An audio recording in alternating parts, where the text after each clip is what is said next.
मुझमें मौजूद अलौकिक शक्ति से आपकी बीमारी ठीक हो जाती है। भोंदू बाबा ने चमत्कार से तुम्हारे पैर का सहारा ठीक करने की बात कहकर एक व्यक्ति से 55,000 रुपए ऐंठ लिए, लेकिन महिला की सजगता ने पुलिस में शिकायत दर्ज करा दी। पकड़े गए तीनों आरोपी राजस्थान के रहने वाले हैं और उनका नाम सलाउद्दीन अब्दुल हफीज अजीजन है। तीनों आरोपियों के नाम सलाउद्दीन अब्दुल हफीज सायरा बानो शरीफ है। 65 वर्षीय सुदामपुरी प्रकाश पुंडलिक शिंदे अपने दाहिने पैर के घुटने के दर्द से पीड़ित थे। जब प्रकाश शिंदे घर के पास बैठे थे तभी किसी ने उन्हें बुलाया और कहा, मेरे अंदर अलौकिक शक्ति है, मैंने इसे तपस्या करके पाया है। किसी ने आप पर जादू कर दिया है और आपके पैर की मरम्मत के लिए 85,000 रुपए खर्च होंगे। प्रकाश शिंदे का विश्वास जीतने के बाद 50,000 रुपए देना तय हुआ। प्रकाश शिंदे को शक हुआ तो उसने उसे अपने घर बुलाया और 5,000 रुपए देकर पुराना वीडियो दिखाया तो आरोपी डर गया। आरोपी ने यह भी कहा कि वे सभी हमारे गिरोह के हैं और हम पैसे लौटा देंगे। उन्होंने प्रकाश शिंदे को 50,000 रुपए लौटा दिए, लेकिन पुलिस को सूचित कर दिया ताकि कोई और धोखा न खा सके। वर्धा जिला पुलिस अधीक्षक अनुराग जैन ने बताया कि पुलिस ने तीनों आरोपियों को गिरफ्तार कर लिया है और तीनों आरोपियों को 3 दिन तक पीसीआर दी गई है।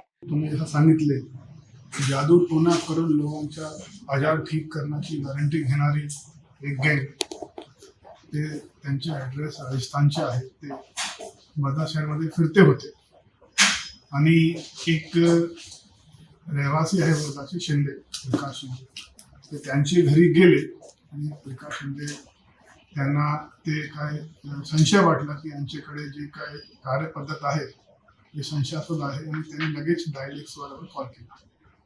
पोलीस पण त्या ठिकाणी पोहोचली आणि 10-15 मिनिटात जे काय व्हिडिओ रेकॉर्डिंग वगैरे झालेली होती, जे काय संभाषण झालेलं होतं त्याबद्दल अधिक विचारपूस करण्यात आली।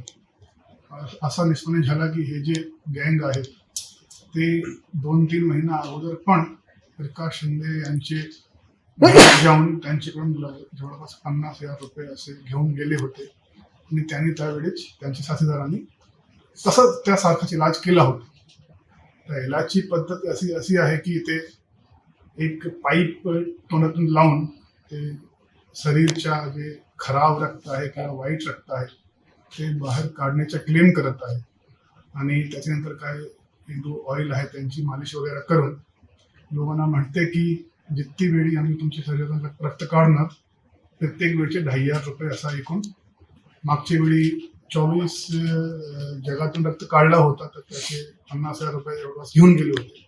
आता पण त्यांनी असेच प्रयत्न केला तर पोलीस त्या ठिकाणी पोहोचली होती। त्यांनी ते लोकांना ताब्यात घेतलं, त्यांच्याकडे असणारे डॉक्युमेंट्स वगैरे बघितले तर त्यामध्ये वेगळी डेट ऑफ बर्थचे 2 आधार कार्ड आणि एक RC बुक भेटली, त्यावर 3री डेट ऑफ बर्थ त्या आरोपीची सापडली। तसेच ते आरोपीची सहकारी 2 लेडीज पण त्या ठिकाणी होती, त्यांचे पण आधार कार्ड जर बघितले तर त्यांच्यावर वेगळी डेट ऑफ बर्थ आहे। तर या गुन्ह्यामध्ये जवळपास एकंदरीत त्यांच्याकडून फॉरेनची करन्सी तसेच काय मंत्र लिहिलेले चार्ट तसेच काय आजार लिहिलेले आणि त्याचा इलाज कसा होणार ते लिहिलेले मंत्र तसेच पावडर काय तरी गोलियां आणि तसेच ऑइल आणि जे वेपन व्हेकल जे त्यांनी वापर केला होता ते तसेच त्यांचे जे इन्स्ट्रुमेंट त्यांनी वापर केले होते ते सगळे पोलिसांनी जप्त केलेले आहे आणि अगोदर झालेली फसवणूकची रक्कम पण त्यांनी फिर्यादीला देण्याचा प्रयत्न केला होता की मी मागच्या वेळी तुमच्याकडून 5,000 घेतला होता ते मी आता परत करत आहे, ते पण मुद्देमाल या गुन्ह्यामध्ये जप्त केलेले आहे। अशा पद्धतीने अतिंद्रिय शक्ती किंवा उपचार पद्धतीचा वापर करून आणखी कुठे फसवणूक झाल्याचं आतापर्यंत त्यांच्या जे प्रायमरी इन्व्हेस्टिगेशन जे केलेले आहे त्यामध्ये असा निष्पन्न झालेला आहे की ते अधिक ठिकाणी पण गेलेले आहेत, पण नेमके कोणत्या ठिकाणी गेले ते आता माझी अपेक्षा आहे की हे प्रचार माध्यमातून सर्वांना माहिती असं मिळाली तर अधिक लोक शिकायत करण्यासाठी पुढे येऊ शकते। सर, कशा पद्धतीची अघोरी विद्या जी आहे तो किती काळ तो अघोरी विद्येसारखा नेमकं प्रकरण चाललं त्या कुटुंबामध्ये त्या घरामध्ये, नेमके काय काय मंत्र वापरण्यात आले, पोलिसांच्या तपासात नेमकं काय पुढे आलं?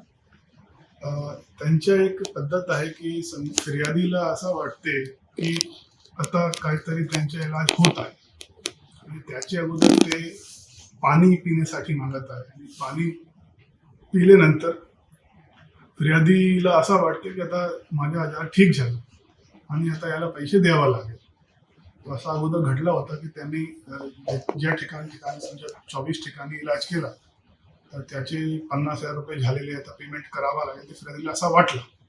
तसेच ते मंत्रचे चार्ट आहेत त्यांच्यावर ते काय डिब्बी ठेवून आणि एक पाईप, लहान मेटलच्या पाईप ते वापर करून त्याच्यावर मंत्रोच्चार करत आणि ते जे चार्ट आहे त्यावर वेगळे वेगळे क्रिस क्रॉस होऊन असे चार्ट तयार आहे आणि त्यावर वेगळी वेगळी भाषा मध्ये काहीतरी मंत्र लिहिलेले आहे.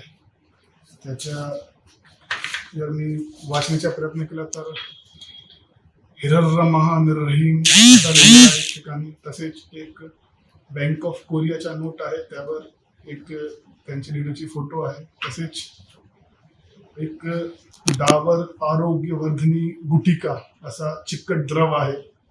तर त्यामध्ये हे सगळे चीजेंचा वापर करून ते असा इलाज करण्याचा प्रयत्न किंवा ढोंग त्या ठिकाणी करते होते. कोरिया पॅटर्न याला म्हणता येईल का? आणि दुसरी महत्वाची गोष्ट, जे ब्लड सारखं रेड द्रव्य बाहेर काढण्यात आलेलं ज्या व्हिडिओमध्ये दिसतंय त्याला ते ब्लडच आहे का, काय नेमकं म्हणता येईल?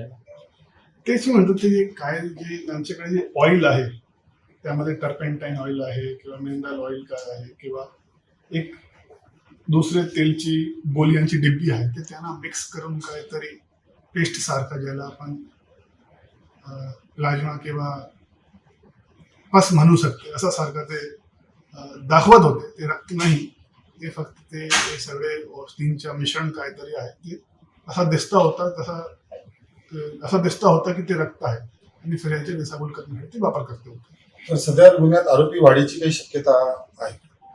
येस, आमची जी माहिती आहे त्याप्रमाणे त्या ठिकाणी अधिक जे ज्यांच्या डेरा होता त्या ठिकाणी 2 अधिक मोटरसायकल होती आणि ते मोटरसायकल घेऊन कमीत कमी 2 पुरुष तर आहेत जे पळून गेलेले आहे असे आमची प्राथमिक माहितीमध्ये समोर आलेलं आहे.